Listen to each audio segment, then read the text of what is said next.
Hello and welcome. Closed yet? Cool. Hello and welcome. Sorry about the delay. Technical difficulty. Don't blame me. Blame Stuart. Blame the internet company you work for. Yeah, blame the internet. Sorry, equipment. Yeah. Blame all that. But yeah, thank you for joining us on this Thursday night. It's really nice to have you. It's really nice to welcome Stuart back onto the channel. Thanks for joining, Stuart.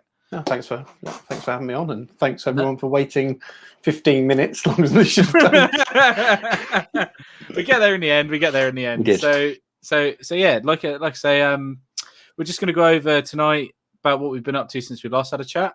Talk about different hobby stuff, what's going on in the world with hobbies related injuries. I was about to say then. Happens.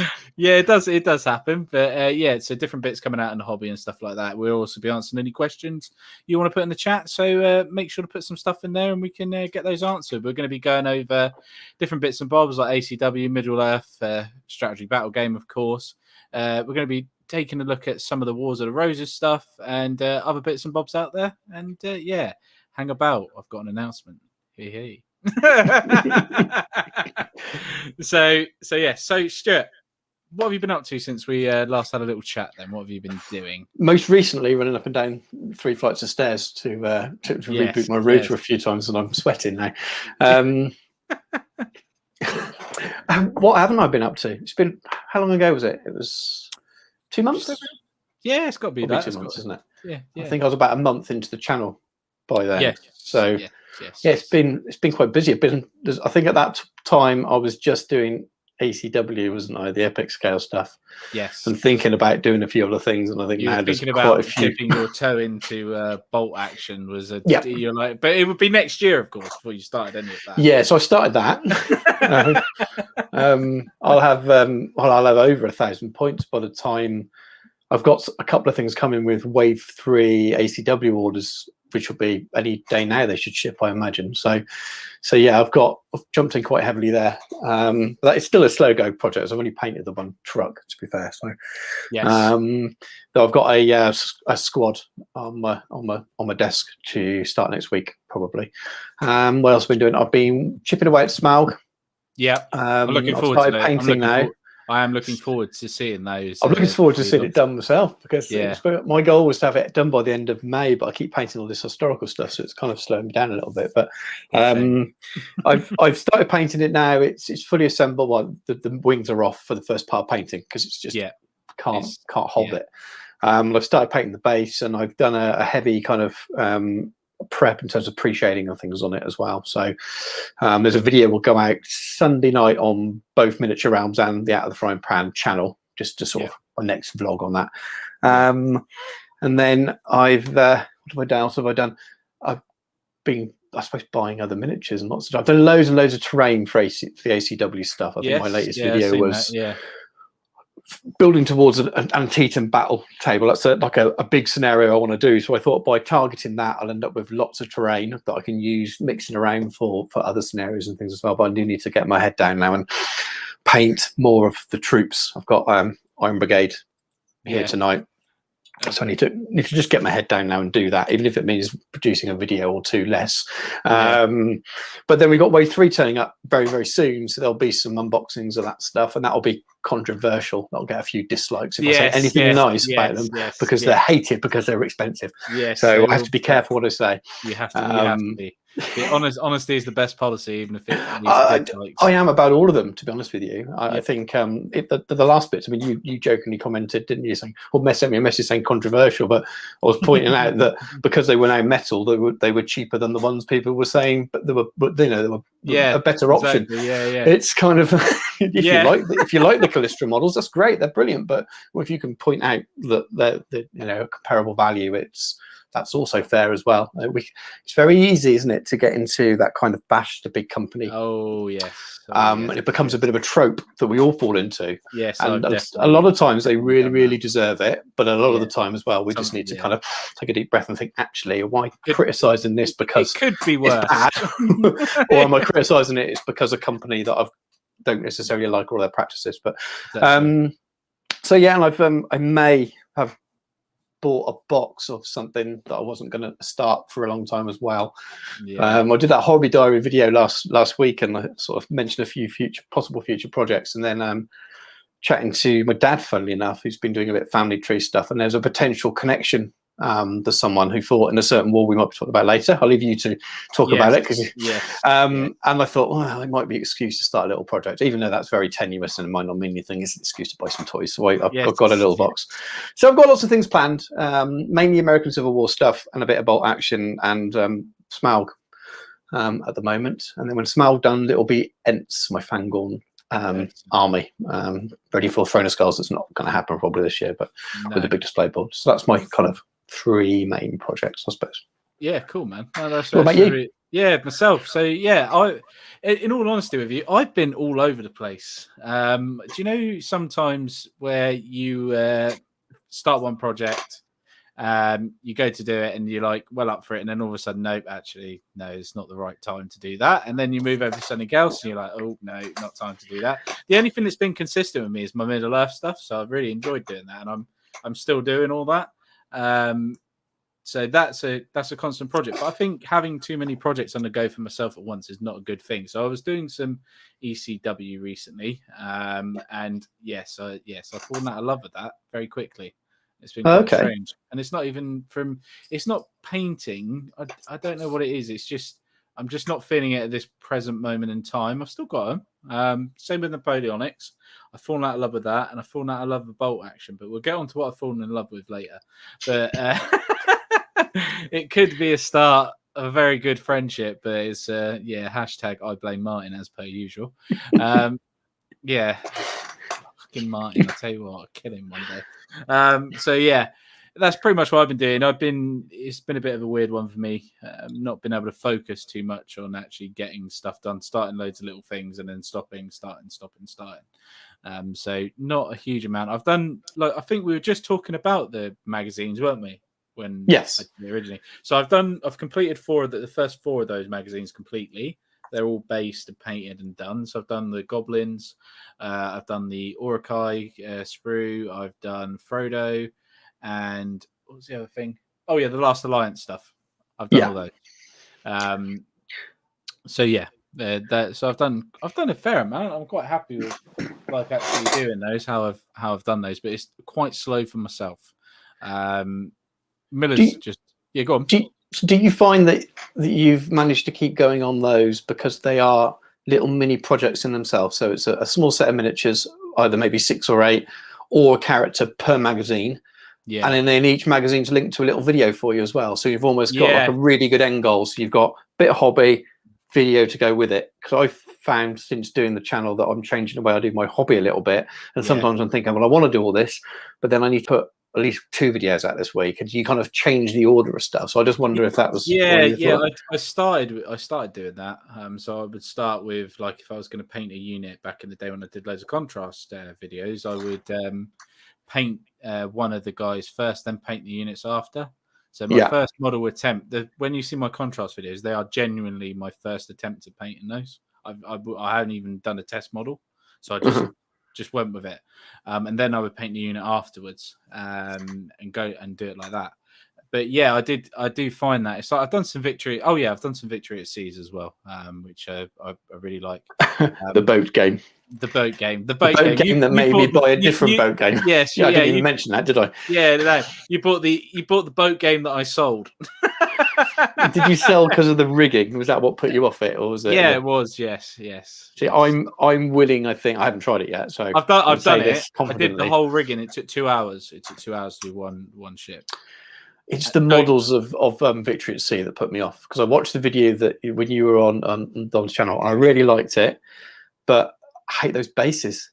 Yeah, I said it. I really hate them. It just spoils the whole thing. Yeah, but so did I. I hated them until they were in my hand, and when they were here, I loved them. The miniature is so important to me, though. Really, really is. Like, even the difference between spending more money on these rather than, say, using a Callistra model. And I'm not knocking Callistra, but the quality of the sculpt. Have you seen them in person yet? I haven't. So that'll be the next thing. And I suppose it'll be easier to do when you can get to. It's easy to get to shops a bit more and see people more often and stuff. I think once you see them in person, I think your mind will change.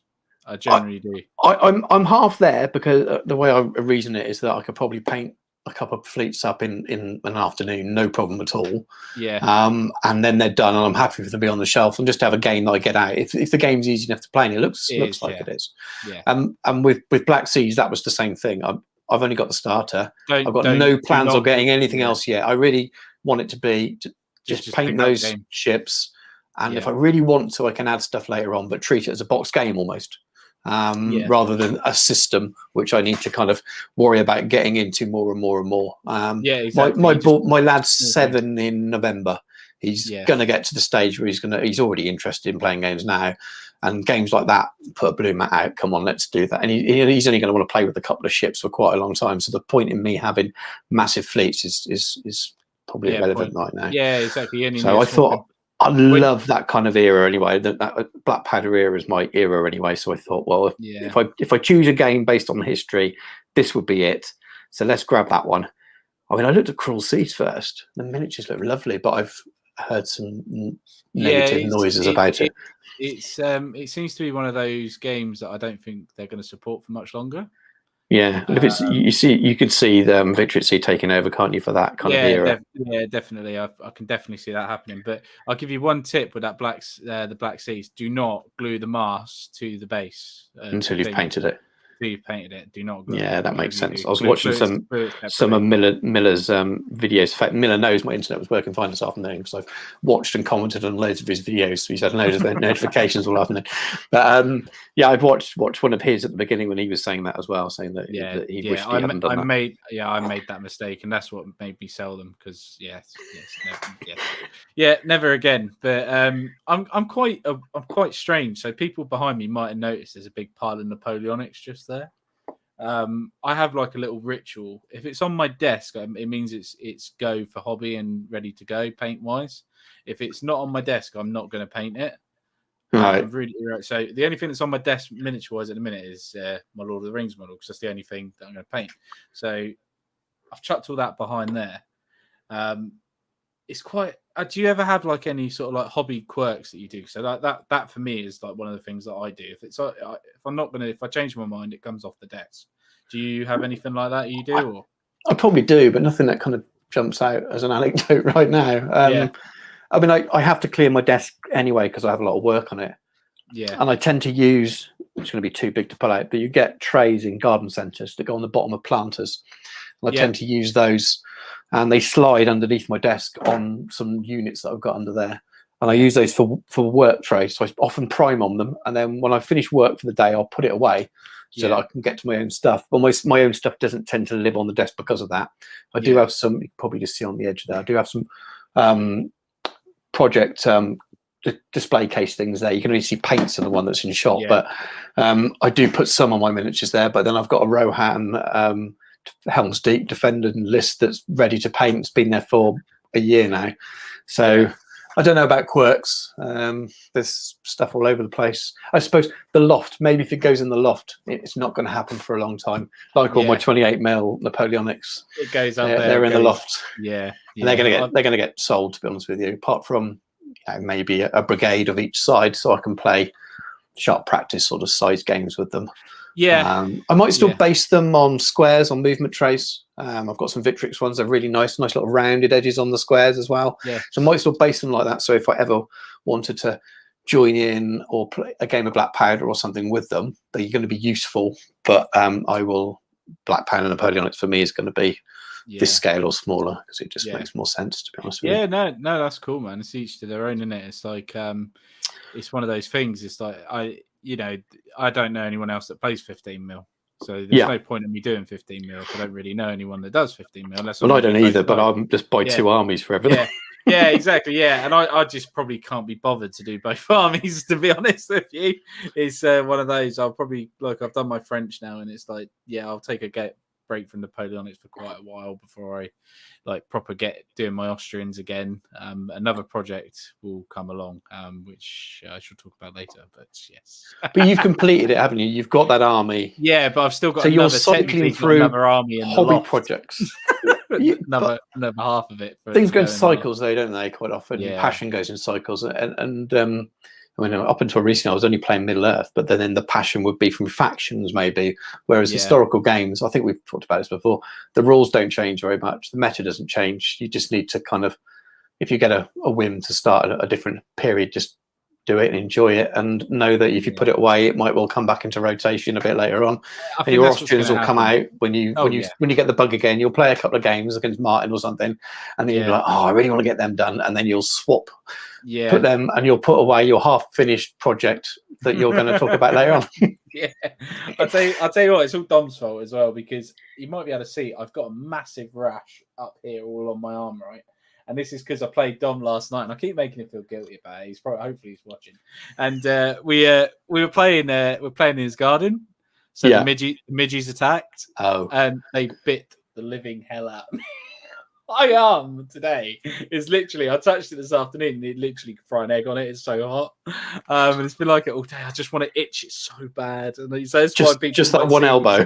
Yeah, literally just that one elbow. And it's driving me absolutely fucking crazy. But it's giving me like a real just if people are wondering why I'm doing this, it's because I want to itch my arm. So yeah, I'm not on any sort of come down or anything like that, unless you count calamine lotion. Yeah, hobby injuries. Yeah, it was. Yeah, so technically a hobby injuries from playing the game last night. But the worst thing is the bastard didn't get bit either. He got away with it scot-free, and I'm the one who got chewed to death. Oh dear. But Middle Earth then. So what have you done Middle Earth recently? What have you been doing? I know you've been doing Out of the Frying Pan. You've done your latest episode of that. Yeah, I mean, I'm still catching up with that. I've got to admit, it's because there's a lot of hours to listen to. There is. We recorded. We had a delayed show because my internet died. Actually, funnily enough, actually died completely for 2 hours. We had a delayed show that got delayed even more because I went on holiday. Yeah. So we went to record, then it stopped working, and then we couldn't do anything over the weekend because we were both busy. Then I was away for a week, so we had a show that was half done and was stopped in the middle. So we did a show. We did a lore show talking about Erebor and dwarves. Yeah. Because of the latest releases, and if you've seen them, there's King Dane, but he's quite at his oldest stage, so not the Hobbit era. So but Dane when he's old, and Thorin Stonehelm the second, which is becomes his successor. So at the War of the Ring, when Pelennor's going on, Easterlings attacking Erebor. And there's a big battle there. And so Games Workshop have just brought out these two models that are for that era, which means you can use your Iron Hills models in a Lord of the Rings era list. Which is quite cool. So yeah, you've got. I mean, competitive wise, it doesn't matter anyway. But it means narratively, your timelines aren't askew. And there's a note in there about two other profiles, which would be Bard's grandson, and so. Those will come out soon. So basically, everyone's guessing what's going to happen. Everyone thinks it's going to be the next supplement, which is a good shout. It may well be. So we talked a bit about that and did a bit of a lore episode on it, because until they release stuff, we don't really know what's going on. Yeah, because am I right in saying if Games Workshop now announce a model in their rulebook, they're actually going to do a model for it? Am I right? They've said it at. I've seen them say it once at a seminar, and they said at a few other seminars as well. The plan is that any new profiles that are put in supplements for Middle Earth that they will produce a miniature for. Because there was a period where they maybe made profiles and they never got around to doing the miniatures, but they're trying to catch up on all those things now. Yeah. I mean, some miniatures are coming off at the moment. So they did an announcement today. So because they haven't got room for pip codes and for stock at the moment to hold all of the range, they have stuff on there for 6 months or a year or so. Then they take some of the slower selling stuff off and then bring some other stuff back. It's never completely gone, but if you want something at the wrong time, it can be a little pain bit in the ass sometimes to get, and you're absolutely stuffed when it comes to third-party sellers, which I missed out. I screwed up because the Barrow Whites came back on sale, and I wanted them for my narrative play, and I fluffed up, and I didn't get them. Didn't get them in time. No, so I'm gonna have to wait. They were on a limited sales thing as well. The models that are coming off now are coming off full time for a while, so it's nothing crazy. It's the Wozers are coming off. Yeah, so no one really uses those anyway. There's a few things. No doubt the internet rage about it will be a lot stronger than the actual the real pain for people who the few people that wanted it, but they've got to manage it somehow, and that's the best. No, exactly. Yeah. And the Middle Earth team are they're really good people. They're all Middle Earth hobbyists. It's a small team. they would love it all on there. They can't, so I exactly. Don't get angry with them about it because they're not doing. It's not their fault. I'll tell you what I did do the past couple of weeks, Middle Earth related, is I sat down and I watched all 3 of the extended edition of the Lord of the Rings over a week's period, and it's been a while since I've actually watched them and watched them in peace and quiet and been able to just watch them, and I really enjoyed them. Now I've got to do it with the Hobbit. Oh, they're brilliant. I've got to pick them up in Ultra HD. There's a like a collector's edition supposedly coming out this summer. It's got all of them together and loads of other stuff. I want to know how much that is and what it's got in it before I go and buy them individually on Ultra HD. Yes, exactly. I got the TV for it now. So I bought a 65-inch Ultra HD TV about a month ago, 6 weeks ago. So I'm ready for them, but I'm just going to wait. I don't want to go and buy them. They're really expensive as well, aren't they? Just individual films at the moment. They're ridiculously expensive. I don't want to go and drop 150 quid on them or something to find out that the special edition is 250 as a box set, and then you get some extra footage, and then you get this cool thing and that cool thing. So I'm going to wait and see. I'm very much enjoyed that, and I can't wait for the Hobbit. I'm going to watch the Hobbit ones as well, but that was my little treat for Middle Earth, and it's definitely always worth doing when you're painting Middle Earth. There was another channel, actually. I'll tell you what, just for Middle Earth related, while we're still on it quickly, before we swap, I'm just going to find the name of the channel. You might know it, but there's some really good channels out there. There was a really cool channel. No, is it Nerd of the Rings? You ever heard of this? Is it a lore channel, isn't it? I think so. So I'll just put the link in the chat for people that are interested. I'll share it on my screen. It sounds familiar, but it's not one I watch a lot. There's a couple of lore channels I've watched. Oh my god, I love it so much. Right, it's this one, Nerd of the Rings. Okay, so it gives you like alternate things about what's going on. So like you can see I've watched quite a few so far. So what if Gandalf took the ring, for example? What could have happened? Or you've got like Smaug, like what he done in the previous books. You've got theories of Tom Bombadil. There's quite a few like what if scenarios, but there's also like if you're not familiar with like the first and the second age, it tells you about like, here you go, Sauron in the first age. What he was and all that sort of jazz. So it takes you through all that, and Aragorn, what he does before Lord of the Rings, and all that sort of bits and bobs. They're really useful, especially the second age stuff, because I think people are going to be wanting to catch up on the Silmarillion lore before the TV series comes out. Well, yeah, I'm going to have to. And not everyone's going to. Well, not many. Well, it's heavy going even as an audiobook. It's good, but it's not. It's not got a narrative flow in the same way as the Lord of the Rings or the Hobbit are. It's not written like a story. It's written like old English text in many ways. It's very different experience. So a lot of people are just who even massive Tolkien fans might not like it as well. So there are other ways to absorb some of that information, and videos like you've just mentioned, or channels like you just mentioned, there are another way to do it. There's some good ones out there. Yeah, they kind of just break things down a little bit because it is heavy going. Yes, very much so. It's one of those, and it's like, what do I do at the minute? Do I listen to that? And that's the other thing that gets you inspiration is definitely books and films, and that's what's kicked it off for me as well. Of course, what I'd recommend. Hashtag I blame Martin, of course. But what I'd recommend for people that want to sort of explore the stories that are around the Silmarillion is to look at some of the things that have come out since. So Christopher Tolkien sort of edited and republished some of the expanded stories from the Silmarillion, so you can get Beren and Luthien, and I've got them behind me. You can see them. But you got the Fall of Gondolin, Children of Húrin. A lot of these stories are covered in the Silmarillion, or some of them are. But they're expanded upon a bit, and because they're sort of told as separate stories, all available audiobooks on Audible. It's a little bit easier to sort of take the Gondolin one. I'm thinking that's the one I'm going to listen to next. I think so. I'm doing it comes to that side of things, to Tolkien's universe.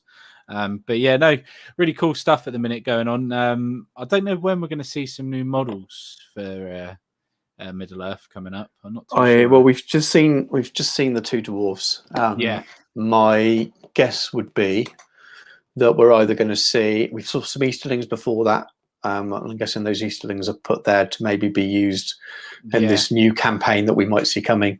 So my guess is the next models are likely to be Bard's grandson. So you're looking at the human side of that conflict, or an unnamed Easterling hero or character or something like that. So a couple more character boxes for that. But we shall see. We're recording our next podcast on Tuesday, and we're doing a question show, so people are sending us in questions. Nice. So if you want to ask us a question, because I know you've not got to the go to our Facebook page or group, and there's a thread in there, and ask us a question, then you can hear the answer.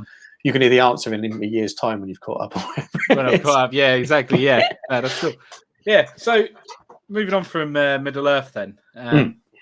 So, okay. Right. So my big news is right. I've had, like I was saying at the start of the thing, I've had an issue where I can't start a project at the minute and continue it. I keep getting, I don't know, not disencouraged. What's the word? I'm not. My mojo goes after about a week or two. Like ECW, my mojo's gone now. It's just not there. It's like, I want to start something else. I want to do this. I want to do that. I want to do this. I want to do that. But I hate you, Martin. Wars of the Roses, you bastard. It's all I'm going to say, because I am starting a Lancastrian force. I was very much 100 Years' War, but I still am. I still have the history of the 100 Years' War, but somehow I've started listening to the bloody audiobooks. I listened to Agincourt, and now I'm listening to the audiobook, the first one in the series, and I'm trying to remember what it is. Martin, if you're watching, he'll put it in the short attention span. Yeah, all right, Miller.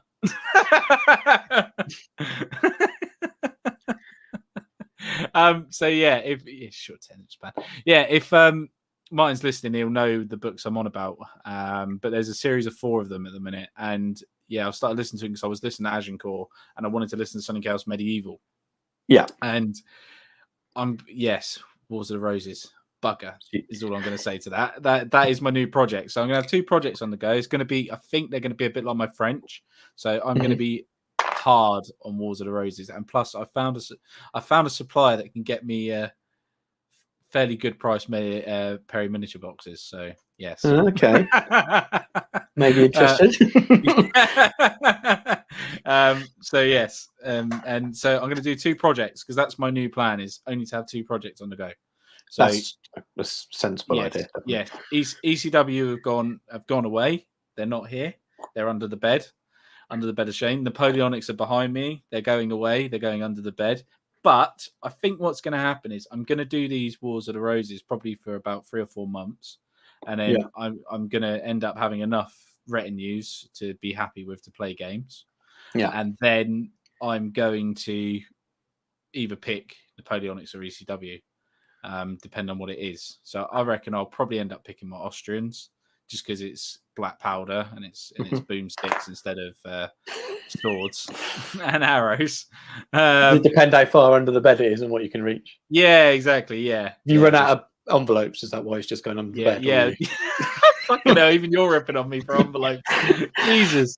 Oh dear. So GP split here. I can understand the drop in focus, but thankfully, I think my interest mostly in skirmish makes it less problem. Yeah, exactly. Big battle games are a bit of a nightmare. Yes, 100%. And then Dom's put 2 projects. Yes, Dom, I've seen your garage, mate. I know what it's like, the bunker. I've seen it all. Oh dear. No, what have we got here? Tony Tiger. Are you having a stall at CrackCon, Ken? A stall? What, for all the miniatures I'm going to sell? To be fair, right, I might sell some of my French. They're battalions in a bag, so they come with a GMB flag. They're all cut out, ready to go. So if people are interested, let me know beforehand, and then we can do some pre-sales. And then I'll probably get rid of a few. To be fair, I don't need the 17 of them that are sitting up there, and the 7 cavalry units as well that are sitting up in my loft at the moment. 100%, I don't need that many. James has put, how many boxes of Perry's have I ordered? 10. No, I haven't ordered 10. I've ordered 2. I've been very good.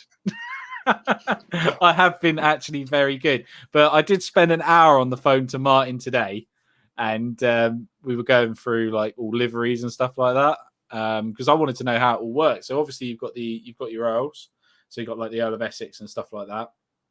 I need to choose which army I'm going to go with. So it's either going to be, I'm either going to go with, bloody hell, I'm going to remember in a minute. Not Nottingham, Northumberland. I'm either going to go Northumberland, or I'm not going to do Somerset because he's the most popular. I never like doing the most popular. So I'll probably either go Northumberland, or I will go, what's he fucking called? I'll remember in a minute. I'm basing off the Battle of Towton, basically. Let me just double check. Of Towton. Exeter, that's it. So Earl of Northumberland or the Duke of Exeter, I haven't decided. But I need to find out, because obviously you get lords underneath that who are in his service and stuff like that. And I wanted to find out where I can get the information to do all their banners and get all their banners and bits and bobs like that. So Martin finally won, because I was going to convince to get him into 100 Years War, but no, he's won. He's got me into Wars of the Roses, the git. I think he might be a little bit too heavily invested in Wars of the Roses to suddenly switch. Oh yeah. So an hour today, an hour yesterday, and half an hour Monday. Oh yeah. That's true, actually. I was speaking to him for that long about it. Oh, dear, so are you concerned that this project will end up under the bed as well? Or no, I'm not. I'm really not, and I don't know why. That's because you're in that point when it's the best thing, isn't it? It's like, it's like sliced bread. It's literally like a line of crack, isn't it? You're like, get me those minis now. I want these minis. I've ordered these 2 boxes, but today I found myself thinking to myself, where can I get a box right now? There's 3 hobby shops around me. I'm thinking I could go to these, and I'll be paying more for them, but I'll have them right now. I've got the money. Why don't I just go and buy some more? No, and then I was like, no, wait. Wait for them. Enjoy your Lord of the Rings for a little bit. I've been there. I do understand that sometimes. That kind of, if you when you really get that kind of excitement from the shopping side of it or the planning it, that you think, I've bought stuff on Amazon before because I know it'll come next day. Rather than waiting, there's a seller on eBay and I thought, ships within 3 days. No, I'll have it tomorrow. You're right. So it is silly. I do get it. So what is it? I'm quite interested in all of this because I think a lot of hobbyists suffer the same thing. Impulse. But what is it, do you think, that makes you kind of be so passionate about a project and then think, I've gone off it now after a month or so, and you want to do something else? What is it? What is it? Do you think that makes you change around, or not able to kind of rotate them in a way that it doesn't matter? So I mean, watching your channels, you can see that Martin's doing War of the Roses, but then he'll go back and do some English Civil War, and he's still got other things going on, and Dom's just paints everything and plays everything, but he doesn't ever seem to be in massive conflict about what the main thing is. But I'm just interested in what you thought. Not that your problem, because I don't want to make it seem like that. I suffer from it as well myself sometimes. So it's weird, isn't it? It's whatever takes you at that moment in time. I think if the right thing catches, like I was obviously listening to Agincourt, so that got me into medievals again, thinking, because I love that book by Bernard Cornwell. I absolutely love it. And I love the narration of the audiobook. I think it's great. My plan is to put like a descendant of Nick Hook into my Wars of the Roses. That'd be cool. That's cool. just somewhere into that, just to like do that. And I was even asking Martin today. So he was serving under. Well, not Nick Hook was actually an archer at Agincourt. So Bernard Cornwell, all the archers that he mentions, apart from Thomas Perrell, who's in the book, are all there. So all the archers he mentioned. So I haven't read it for about 15 years or so. So I need to. It's almost all gone now. So they're all there, and like Sir John Cornwell, he was actually a knight who was there. And I asked Martin today. I said, "Can you look him up and just see if he's got any descendants and which sides of War of the Roses he was on? His descendants?" Because I was like, I really want to do his livery, and he died, and his line died out before it started. So I was like, fuck's sake. So I can't do it. But I thought I might be able to cheekily do some like license play here to say, the grandson of Nick Hook, somehow manages to I don't know, raise the banner in his name or something like that, just out of thingy. But it's license play here. But yes, Ken lacks commitment. Get stuff done. I'm committed. I've got injuries. Oh dear, but yeah, it's weird, mate. To be honest with you, I think books as well. The audio books do a lot for me in films, and it's like I love my World War II stuff. Like I've done loads of bolt action. I've got loads of bolt action stuff. I've got loads of Germans. I've got loads of like British paratroopers, Americans. You know, I've got quite a lot. I've got Japanese, but I've got to the point with them now where I've got enough to play, and the only thing I need to really do is my British. So I've got the new British. But at this moment in time, you know, I've just listened. I listened to D-Day through Anthony Beaver, I think it is. I can never pronounce his last name. And the Second World War book that he does, the 44-hour long massive thing, you know, the Second World War history. I've listened to all of that, but it didn't get my juices flowing like Agincourt did. And then I was like, yes, Agincourt, medieval, okay. Let's do War of the Roses. Everyone keeps banging on about War of the Roses. That might be another thing as well. Everyone's banging on about War of the Roses this, War of the Roses that, War of the Roses this, and it's like, yeah, okay. Let's see what this is all about. Then let's give it a go. It's like FOMO, really, isn't it? In a way. Yeah, it definitely has an effect, doesn't it? Especially if your group, whether it's even if it's an internet-based group of peers are all talking about a certain project, then yeah, it definitely makes you look at it, even things you wouldn't normally naturally be drawn to. I mean, it's interesting you said that you read all that recently, listened to or read some Second World War stuff, and it hasn't immediately made you want to go and do that. Because I often have to be careful if I'm enjoying a project, not to go and engage too much in something else, because it may well make me think, oh, I can do this or that. And I know probably 8 or 9 years ago, I sold a lot of different game systems because I had too many and I wasn't finishing anything. And 6 months ago, I was only playing one, and now I'm sort of adding different historical periods in. But at the moment, it's quite weird. I want to do them all. And I'd like to be painting them all in the same week as well. So there's not one kind of overriding thing. The ACW is the biggest historical project. The others are smaller, slow, grey ones. But I'm comfortable with it at the moment. But I do know I need to be careful. Yeah, because the last thing you want to do now is pick up another project. You do that, then you're going to get into a little bit of a. It's going to be an interesting one, isn't it? Are you near finishing any of your projects at the moment? No, not at all. And that's the other thing I can do, because the ACW one is a really long one. The other thing I can do is put a week aside and just really hit the bolt action hard and get it finished, because it's not something I'm looking to play all the time. It's something I wanted to do as a painting project. Sort of thing, so that I could do fairly quickly. So I could kind of turn it into a project I could do quickly. So that might clear the deck for something else. And as much as the rigging will take a long time, it's not going to take me long to build and paint the start of a Black Seas when I do it. I think you'll have those painted fairly quickly. It shouldn't take you too long, depending on what sort of detail you want to go into on them. I want to make them fairly nice, but I don't know. The other thing to do is to just continue doing stuff as a small project, and then using the channel helps me actually, because I'm now thinking it's been a while since I've done a bolt action video, and I want to do one because I'm enjoying painting it, and I think the channel needs one now, because the few people that have subscribed just for that are going to be going, well, where's the next thing? So there's good reasons to do it. Whereas if I wasn't doing anything for the channel for it, that might get shelved for a long time until I knew how to game. So in some ways, doing the channel is actually quite positive with that. And we're talking about Wars of the Roses. These arrived. Do you know what? It's funny. I've ordered those, and I'm waiting on them. Just one box. Yeah. And that's part of the plan for it as well. Is I'm going to take this project one box at a time. Yeah. And that's a way of keeping it sensible rather than doing what I did with the Napoleonics, which was for the 28 mils is just silly amounts, which I'm now going to end up selling because I don't want to have to do that. I've done exactly the same. It's one of those things. I've done exactly the same as what you've done. It's just a nightmare.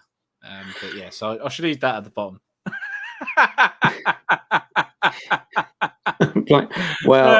Definitely. Well, I've been messaging him yesterday and today as well. He's been helping me out, and I don't think I'm going to copy his what passion he's doing. As well makes you do it as well. Absolutely, that's really important. He's such a sod, especially in his videos. He's so passionate about it, and like you get. It is a pain, but I'm going to again try to make that a bit like the bolt action project, which is going to be a slow grow, and that'll have to be because there's too many models involved. But I'm also not planning on making it too big. I think one of my first questions to Martin was, well, reasonably, how small can I have force? And it'd still be worthwhile to play using Hail Caesar. Yeah. I'm not sure I want to go down the sort of never mind the billhooks kind of route with it. No, I've had a flick through. I like some of the rules. I don't. It's visually, it doesn't look quite so right on the table. It looks like an old game of Warhammer Fantasy. Yeah, it doesn't look as right, even though there's more models in many ways. It just doesn't look as right. I quite like what Martin's been doing with his bases, with the 3 bases forming one of his bow and bill blocks. They just look good, and there's not many models on them. They look good, and I see that doing each one of those at a time as a project, get it done. Especially if I do both sides, I can do, right, I'm going to do one for Yorkist, one for Royalist, bang. That's almost a box, isn't it? Yeah, and then get the next box, do it again, put it away, enjoy doing it as a slow thing, and then eventually it will sit on the shelf and it won't get used loads. But again, talked about my son, when we start playing war games, we live we're not really not far away from Tewkesbury, so we go up to the reenactment every summer, not this year because of COVID, but we go to the reenactment and he loves it, absolutely loves it. So that'll be a game, especially playing Hail Caesar rules. Even before he learns how the whole way the game works, what do you want to do with them? So he tells me where he wants to go. All right, roll your dice. And it's almost made to walk someone through the game, isn't it? Because you can just tell them what to roll. You tell me what you want to do with them, and I'll tell you what you need to roll. Not many other games work like that. No. So I'll be able to have some games with him at some point, probably not too far distant future. And Wars of the Roses is going to a nice and accessible way of getting a young kid into wargaming, I think, if you're playing a basic set of rules. Exactly. It's just knights, isn't it? This is going to think it's just knights and men with bows. Yeah, exactly. But I don't know if it's still, well, it was when I was in school. It was part of the curriculum, Wars of the Roses, when I was in junior school. Was it? I don't know if it was covered when I was at school. Yeah, it was actually part of the curriculum because I remember learning about it. It's more Tudor, but you did learn about what the Wars of the Roses was and all that sort of jazz and how it came about. But it's definitely interested me, and I've decided to go Lancastrian. One, because it's opposite to what Martin's doing, so I can play him. I think Dom might have changed his mind now and gone Yorkist, because he was going to go Lancastrian. But obviously, if me and Dom are more likely to play each other more. Yeah. But I think that he wanted to do Yorkist originally, but he went Lancastrian because obviously Martin's done Yorkist and that's who he thought he was going to play a lot more. But if I'm playing him, if he wants to do Yorkist, then he can now do Yorkist now. That makes sense. Which is pretty cool. But like Martin says, they chopping and changing sides a lot. Look at Warwick. Yeah, exactly. He's gone on both sides anyway, and you can always go Yorkist Rebels. But yeah, no, you can go Margaret of Anjou. It's one of those things. I'm going to use this. I think it's going to take a few weeks for my models to actually get here. So I'm going to do a lot of planning and research of how I'm going to do it. So I've got 2 boxes coming. I've got the bill and bow, and I've got the foot knights. So we worked out I can get 5 units out of those 2 boxes. That's pretty good. So that's quite a bit. And yeah, if you think about it, 5 units, it's going to cost me 4 boxes of each, and I can get 20 units out of it, which is crazy, really. And that's done. That'll be done. That's all I need. But if I do a box of each at a time, I'm just going to do a bit more kit bashing as well, because that's another thing. Steve and Martin are both inspiring me to do a lot more kit bashing. So getting heads off of different kits, different warlord kits, different Perry kits, maybe trimming them down, putting some beards on and stuff like that, just having a bit of fun with it. But this is going to be. I was thinking of going all plastic with mine and just making all of the commands up instead of using the actual character models, actually just making them out of plastic. Yeah, absolutely. Buying the mounted knights and things and using those for the mounted versions and having a laugh with it as well. So I was thinking about doing that. As much as the Perry have got a lovely metal range for Wars of the Roses, it just also, I don't think you need to buy them for a smaller force. So we'll have to see. No, it's definitely. What's it? Oh, this is my mate Liam. I played Bolt Actually. Remember that? I've seen Liam on your channel. That's all I need. Oh dear! What a gambo! Get the mercenaries and some pike, then you ain't getting. Yeah, exactly. Yeah, that was another thing we spoke about. it's good having a friend that's like proper into the period that you're about to embark upon this great journey for which I've striven for these. You can let them do all the thinking for you, can't you? Yeah, exactly. Martin, what's this, mate? What's that mean, mate? Yeah, help, please help. I'm sat in the corner. But yeah, he'd be really pissed if he helps me out in the first game. I'll just slaughter him. He'll be so annoyed. So angry. Oh dear. So Friends of General Hayes put, although I love the Peregrine Herald puts me off, the heraldry puts me off the 100 Years' War and War of the Roses. Yeah, I had that same sort of thought, but you know what? I looked at 28 mil you know the word I'm trying to say, heraldry. And it hasn't got to be works of art at 28 mil. Your 3 foot rule still applies, unless you're someone like Stuart that can amazingly freehand. I'll be looking for transfers, probably the things that are going to. You've bought flags. There's companies out there that do them. So the flags. I may well look at transfers, because as much as I could, I don't want to spend that long on it when I want to do other projects. It's always the balance, isn't it? Spending too long on one thing and means you can't do the other, so you drop the overall standard overall and get more things produced. Yeah, I'm gonna as well with this. I'm gonna try a new basing technique. So I've seen people use wet mud a lot from Vallejo. I've seen that used quite a fair bit. I use it all the time. Use it all the time. Martin uses it all the time. I'm going to get myself a part of it, I think, and give it a go for this, because my normal static grass technique looks nice. I'm happy with it for fantasy and stuff like that, and the Napoleonics I've done. But I would like that more churned up effect. I think is going to be. They've got loads of different products as well as colours as well. So they've got the earth texture, which is very much like the paint and sand mix, a bit like your Sterling mud, but in a big pot that's not like £5 for a little one. It's about 12 quid for a really large one. That's good for your overall base. But then they do mud mixes as well, which maybe don't cover as well, but are more of an effect on top. So I use European mud a lot on top of which one is this? Dark earth texture is the one I use most. So those two things I use a lot on bases. They're a good combo. Okay. I'm gonna have to as well learn to use pigments. I've never used them. I wouldn't have a clue how to use them. I easy, really easy. There's lots of different ways you can use. I brush them in a lot of the time and just leave them like that. Unfixed. As soon as you try to fix them, you can't really fix a pigment. You can always still rub it off. Okay. So it depends on how you're using it. If you're using it on a base where you're not going to touch, so you're using it on a texture. Yeah, if you're using it on a textured top of a base, so in the mud, so to speak, I brush it in and it gives you a really realistic sort of earthy effect. Blow the excess off. Don't just leave it loose on. Otherwise, every time you put your miniatures down, there's a little puff everywhere. But once you've done that, it just gives you a different effect. So when I don't know if my last painting tutorial, actually, I talked about that. I haven't dry brushed any sort of sand texture for years now. I'll use like an earth texture, and then I'll put a wash in it, and then I'll rub in usually a pigment with an old brush, blow the excess off. Then I'm adding like the extra mud and tufts and all flocks if you want afterwards, and it's so quick and easy, and I think that the effect is a lot more realistic. No, it is, yeah.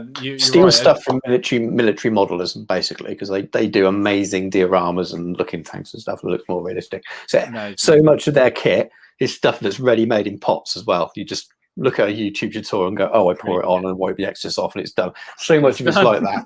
just nick all their stuff, because it's really, really good idea. And railway modelers. Yeah, exactly. Nick all their stuff, because they've been doing it a long time. Absolutely. No, Sim, it's definitely something I need to do, and it's something I'm really looking forward to. But I'm definitely going to plan out what I'm going to do. What are you going to do? Are you going to plan as well? What are you going to go with? I've been trying to, but I've probably started small rather than at the top. There's a weird story with it. So my dad's been doing a bit of family tree, like it's a little hobby for him, doing a bit of family research, and he's made a connection, which I think is probably wrong now, but he's made a connection to Barons Cobham, and one of them fought at First Battle of St Albans. And we fought at Northampton, but looking at it today, between Martin and I, we've worked out that he was the core of the army that was left in London, guarding the tower and looking after the cannons. So that potential connection, which I don't know if it's going to be, it looks like he's like my 16th grandfather at one point. I don't know if that's true. Okay. I think there's a hole in the family tree there. It's not the case. But either way, that's what kind of led me to think, let's do some War of the Roses now. That's the final push, because I thought I could represent a family member, however distant, on the tabletop. Just be on a normal unit base. But it is crazy. It is crazy to think back. Actually, the amount of bastard children that Lords and things had. There's going to be some connection to somebody at some point, isn't there? It's crazy absolutely. When you really think about it. Just depends who. Look at Danny Dyer, for Christ's sake. Very, very distant to a king. So yeah, that yes, very. I don't know about that. I didn't know that. I was wondering. Did you not know about that? I thought you were going to make some comparison to Danny Dyer and I don't know, Horace Harrison Primarchs or something like that. Or... No, he's. I think it's Richard III. He's a distant relation of Richard III. He descends from Richard III's line. Well, you learn something every day. There you go. It's quite funny. So yeah, I don't know where I'm going to go with it now, because I didn't really want the first Battle of St. Albans. I like to pick, as you know, with Antietam, I like to almost pick a battle to aim on and then work out afterwards. And first Battle of St. Albans is it means making lots of buildings and stuff for a start, because it's fought in the town, wasn't it? More so. I don't know where I'll go. As I said before, I live right by the Tewkesbury battle site, so there's a big draw there for me. So maybe we'll do something about that, and then see where we go from there. But I'll see what if I can get the potential family line that's probably not that weird spiritualist claim to a family title. It's quite fitting, really, isn't it? I may well, put them in there, but I'll have to make a decision about whether I want to go along that line or go with Tewkesbury, and I'm sort of leaning towards something around the Battle of Tewkesbury at the moment, and Yorkist as well. That was the original plan, was to be Yorkist. Yeah. So for me, it's picking that main command that's my issue. So just looking through and just pick a one. So it doesn't necessarily need to be town, but I'm trying to base it around from 1461 up to 1469. So any of the Castrians that fought around that time. So I'm going to go for that. And what Space Marine chapter they most like? I'm not falling for that. Was it Martin still here? But I remember Ken did slaughter me. Pretty sure I won. Yeah, that was the first game we played. So that was interesting. So Liam's put here. You watched The King. I've watched it several times on Netflix. The combat in it is brilliant. The 100 Years' War might cause a conflict. I love the 100 Years' War. I really do. I've listened to loads of books on it. And I love how we smashed the French at the start. But ultimately, we lost the 100 Years' War. Ultimately, with Joan of Arc, we lost it. So, but don't use the king as a historical reference, whatever you do, because as Martin will tell you, the combat's great, but the accuracy of it is not. I enjoyed it, but I watched it just as a film. Yes. The Dauphin did not turn up at Agincourt and did not get killed the way he did. So yes, it's quite bad, really. I think if you do a historical film like that, I think you should have to put, this is like a little thing, because someone that didn't know about the 100 Years' War, for example, and watch that would now think that's what happened. Maybe, but maybe they'll also just forget because they're not that interested in it. So it just becomes a film they enjoyed, and are they more interested in the acting? We don't even know it's the 100 Years' War that they're that's the other thing, isn't it? It's I reckon most people who watch that on Netflix probably just enjoyed it for combat. What's the name of the actor that played? I knew you were going to say that. What, Henry? Yeah, he was good though. I thought he was really good. Yeah, he did actually play that. And that was my sort of lasting thought of the film was, wow, that was quite a good performance. I didn't think this bit's wrong or that bit's wrong. And my knowledge of the 100 Years' War is minimal, to be honest with you. So it didn't stand out to me. Even someone that's interested in history, I might have looked it up afterwards. That's the kind of thing that might make me want to play a period, watch it, and look at it afterwards and go, "Oh, that was wrong." But I don't think it would. I don't think it would teach me a bad history lesson. Not saying other films are can't be more accurate when there's no reason to be. But You know what's even funny? It was Timothy. I can't never pronounce his last name. It's Timothy. I want to say Shamlet, right? Mm-hmm. But what makes it even more funny is citizenship is American/French. So, oh dear, oh dear. There we go. There you go. People never learn. But yeah, it's one of those things I'm very much looking forward to doing. And you sound quite you sound excited about it, but you sound skeptical that you don't want to start it just yet. I just need to be careful because I'm not in the same place as you where I've gone off one of the projects in the slightest. Yeah. And I really wasn't planning on it, but it was that as I said, it was that conversation with my dad about this, and I thought, ooh, now it turns out that it might be nothing. So yeah, if I'd waited another 24 hours before I messaged Mark, maybe I'd have just gone, I'll just keep that on the back burner. But I bought one box, and it'll be nice to paint something else. It's nice for the channel. It's nice for my Instagram, for my business as well. Little things like that. Painting the odd extra model isn't a bad thing. So I will do it. I'm going to really try hard to do it a box at a time and just turn that box. What's it going to be? There's a lot of figures in that units, box. Dwayne Martin's basing it. 2 units with some leftover, a few leftover. Yeah. So I'll probably go 2 sides. You said Yorkist. I'll probably do both. So I've got a small force for each side and just do it unit at a time. Next box, unit. Then I'll get a box of Foot Knights and do that, and just do it as a slow go thing with one video a month on the channel or something like that, amongst all the million epic ACW ones. No, exactly. Yeah, no, that's the plan anyway. Yes, exactly. No, precisely. Well, it's been Jesus. It's coming up to an hour. Is there anything you want to mention or talk about quickly before we end the stream? Is there anything you want to check? No, I haven't really thought of anything, to be honest with you. I've asked you the questions I wanted actually about you and your hobby butterflies, but other than that, anyone who does listen to the podcast, the Frying Pan one, and wants to get a question in for the next show, we're recording Tuesday night, go over to the Facebook, or if you don't have Facebook and you've got a question or something, get in touch with us somehow, email us or something. Other than that, then not really, to be honest with you. Make sure people watch the old Plastic Crap podcast on a Monday night, 8 p.m. I know you're you watch it the next day, don't you, on the catch up? So we always I always do it. Monday nights are my putting the kids to bed night, and it's usually done by about 9ish. But rather than join late, I like to just watch it all through, so I tend to watch the next day. Hello, Steve. Top Table Gaming. Steve said hello. He does a fantastic battle streams in Middle Earth channel that you should. I've told you to watch, Ken. Really good. I'm pretty sure I've got it really on good. There. You should go and watch it.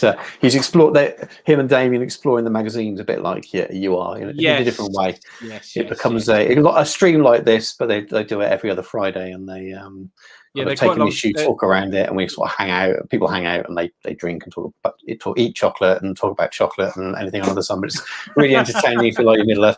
And Steve's channel, there we go. We'll give Steve a pip. Steve's channel is loads and loads of different systems and stuff on there. Really, really good. So go and check him out. No, definitely. Yeah. No, that's cool. I'm pretty sure I have actually got. I am subscribed to that. It does quite long streams, don't they? They're quite. He does lots of streaming things. Yeah. No, more over the last year or so because his studio's in Element Games, so he's not been able to get in there all the time to do stuff. Okay. So there's been a lot more stuff out of his garage, I think, because it's been a little bit harder for him. But loads of good content on it, including lots of Middle Earth stuff, loads and loads. Good how to play on there as well if you're thinking of taking out. Is one more question for you then. Is there another system that in the back of your mind, Stuart, that you're thinking, I can have a go at that? Is there a get period or a system that you're thinking, I wouldn't mind having a go at that? It's just sat there, just as a dirty little secret. What no dirty secrets. ECW at some point, but again, that wouldn't fit in the same. I couldn't do that at the same time as War of the Roses. So, and I'm kind of hoping now, almost kind of hoping that that becomes Warlord's next epic thing. I just think it would work really well. Yeah, you do really like that epic stuff, don't you? You're really enjoying it. I think games that you really want a lot of miniatures on the table, it's perfect for. So don't get me wrong, I feel ECW and War of the Roses, it feels like you can have a smaller game and it doesn't need to be the same mass ranks to get the feel of a big battle.